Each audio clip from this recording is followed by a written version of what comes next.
আজকে অনেক দিন পর তোমাদের মুখোমুখি, তাই না? অনেক দিন হয়ে গেছে। আসলে প্রচণ্ড ব্যস্ততা ছিল।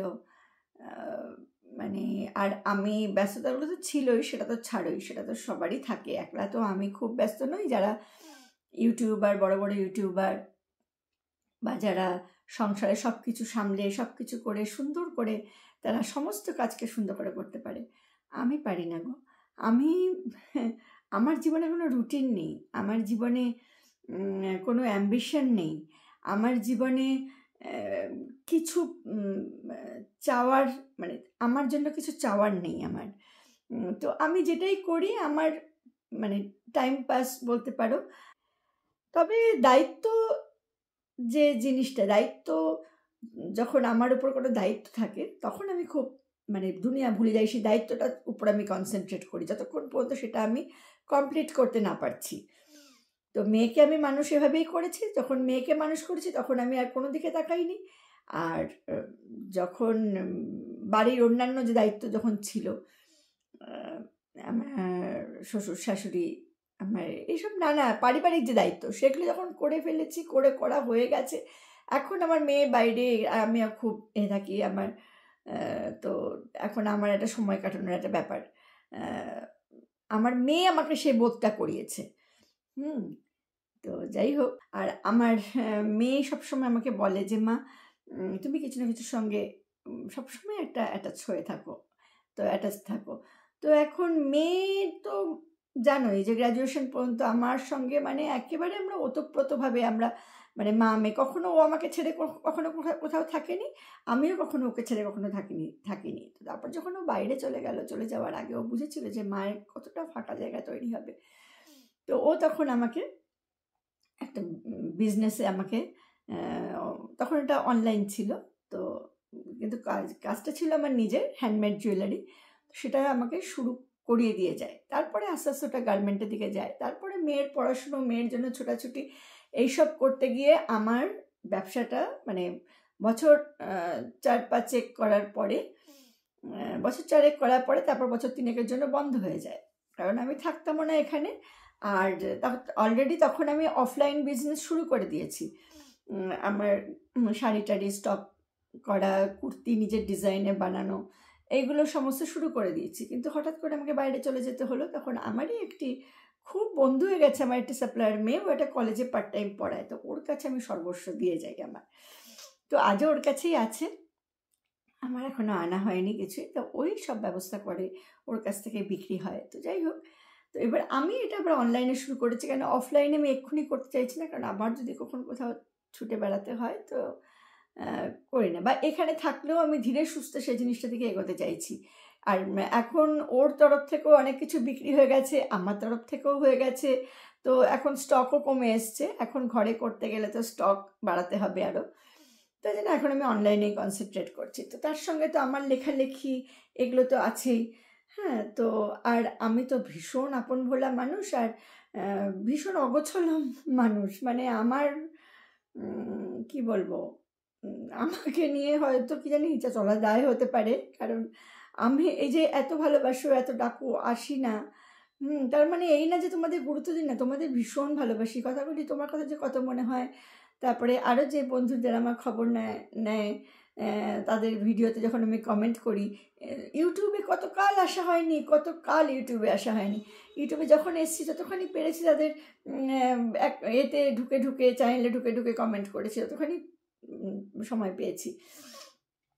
তো আমার তখন নিজেকে ভীষণ খারাপ মনে হয় যে আমি তো একটু অন্যরকম হতে পারতাম, মানে সবার মানে মতো, যেরকম সবাই যেরকম ভীষণ জুড়ে থাকে আমি তো করতে পারতাম, কিন্তু আমার মধ্যে এমন একটা বিচ্ছিন্নতা এসে গেছে না এখন।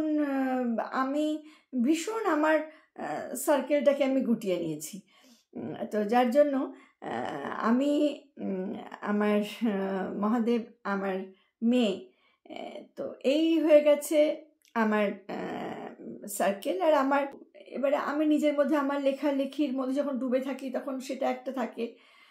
তো এবারে সেটা নিয়েই তো চলছে। এবারে তোমাদের তো আগে মা শারদার কথা তোমাদেরকে বলেছিলাম, বোধ হয় যে আমাকে কীভাবে উনি টেনেছেন। কিভাবে উনি টেনেছেন আমাকে, সেই ঘটনাটা তোমাদের বলেছিলাম কি না আমাকে না ভিডিওতে আবার দেখতে হবে। যদি না বলে থেকে থাকি, মানে সেই একটা স্বপ্ন ছিল আমার, অন্ধকার রাস্তায় আমি হাঁটছি, হাঁটতে হাঁটতে হাঁটতে হাঁটতে ঘুটঘুটে অন্ধকার রাস্তা, একটা মাটির এর সামনে এসে দাঁড়িয়েছি, দেয়াল তার সঙ্গে দরজা, সেই দরজাটা যখন এসে দাঁড়িয়েছি তখন মা ভেতরে বসে আছেন, আমার দিকে তাকাচ্ছেন, মা মা মিটি মিটি হাসছেন। সেই ঘটনাটা তোমাদের বলেছি কি না আমাকে একটু জানিও তো, নাহলে সেই ঘটনাটা আরেকদিন বলবো। যাই হোক, যেটার জন্য চলো তাহলে জার্নিটা শুরু করি। আগে এটা বলি যে হঠাৎ করে আমার জয়রামবাটি যাওয়ার একটা সুযোগ হয়ে গেল। মানে যারা আমাকে নিয়ে, যিনি আমাকে অফার করলেন তিনি আমার পাড়ার একজন বউ হলেও তার সঙ্গে আমার বিজয়া দশমী ছাড়া দেখা হয় না। ওই তখন বরণ করতে আসে, আমিও বরণ করতে যাই, তখন দুজনের একটু কথাবার্তা হয়, ওইটুকুই। তো আর অঞ্জলি দেওয়ার সময় যদি দেখা হয় তখন কথা হয়। তো সে আমাকে হঠাৎ এইবারই হঠাৎ আমরা যখন বরণ করতে গেছি তো ওর সঙ্গে দেখা হয়েছে, তখন ও আমাকে বললো যে পূর্বা তোমার হোয়াটসঅ্যাপ নাম্বারটা দাও। তো আমি দিয়েছি হোয়াটসঅ্যাপ নাম্বার। তো এবারে হোয়াটসঅ্যাপে যে কথা আমার খুব বেশি মেসেজ করা, খুব বেশি টাইপ করা যে হয়ে ওঠে তা না, কিন্তু ও আমাকে হঠাৎ একদিনকে বললো, পূর্বা জানো আমি জয়রামবাটি যাচ্ছি, আমরা প্রায়ই যাই, আমি আমার বৌদি, আমার দিদি, আমার ননদ, আমরা প্রায়ই জয়রামবাটি যাই, এবারও যাচ্ছি। আনলাম বাহ, তাহলে ঘুরে এসো, ঘুরে আসার পর তোমার সঙ্গে দেখা হবে। তখন ও বলতে হঠাৎ করে আমাকে বলছে তুমিও চলো না। এবারে আমি তো কখনো সেরমভাবে মিশিনি, আর ওর সঙ্গে যে যাব, শুধু তো ও নয়, তার সঙ্গে ওর পরিবারের লোকজন আছে, তারা আমাকে কীভাবে নেবেন বা আমার যাওয়াটা ঠিক হবে কি না এটা আমি বুঝতে পারছি না। এবারে আমি যাব কি যাব না করছি, ঠিক আছে। এবারে যাব কি যাব না করছি, করতে করতে তখন যাওয়ার এবারে কদিন চুপ করে গেছে, আমি আপনাকে যাবো না, কারণ এতজন লোকের মাঝখানে একটা ঘরে থাকাতে। আমি বললাম তোমাদের তো অনেক আগে থেকে ঘর বুক হয়ে গেছে, তো তাহলে মানে আমি কোথায় থাকবো, মানে আমি গিয়ে কোথায় থাকবো। তখন বললো যে 4 বেডের পাইনি, 5টা বেডের পেয়েছিল, তুমি গেলে কোনো অসুবিধা হবে না, তুমি চলো। তো তখন ওই শেষ মুহূর্তে, মানে আগের দিন আমি বললাম ঠিক আছে যাব। তো চলো এবারে রওনা আমরা তো দিয়েছি, দিয়ে আমরা চলো এবার আমাদের এই পুরো যে এটা জয়রামবাটি ট্যুরটা, বিশেষ স্টিল ফটো আর ভিডিও নিয়েই একটা ছোট ভিডিও তোমাদের জন্য করেছি। চলো কথা বলতে বলতে তোমাদেরকে জয়রামবাটি নিয়ে যাই।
আমাদের ফেরার পালা, মোটামুটি আমাদের সবই দেখা হয়ে গেছে। এটা আমরা অটো থেকে কোনোভাবে নিয়েছিলাম, রানাঘাটের ছবি। এটা হচ্ছে চিনু শাখারির বাড়ি।